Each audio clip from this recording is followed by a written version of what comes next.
Okay, today we're going to talk about the gas gauge. The gas gauge is critically important, especially this day and age when everybody's trying to get the last drop of gas out of the tank before they have to spend money to refuel it. Okay, with that being said, we need to make sure the gas gauge is accurate. What I would like to see you do is fill the car up, watch the gauge, make sure it goes all the way to the top. At that point, we will know we'll have roughly 12.5 gallons or so of gasoline in the tank, and that will vary between manufacturers. You may have to look in your owner's manual to find out the total capacity. Now you want to drive until it's just about empty. Now keep in mind, on this car here, I'm probably getting somewhere around 32 miles per gallon, so you'd want to keep a close track of your mileage and try to make sure the gas gauge moves accordingly.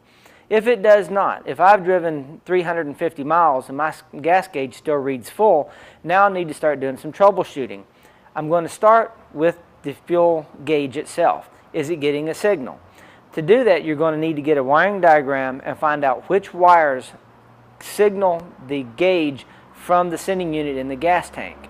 Now be careful with this one. A lot of the late model cars are activated by the BCM, and it's all electronically controlled through onboard computers and data connection lines. So make sure you know what you're working on. This one here, on the other hand, I've got a straight wire from my fuel gauge back to the sending unit in the gas tank. You would need to remove the instrument cluster and take a ohms resistance reading on that wire and measure that with what should be in the gas tank.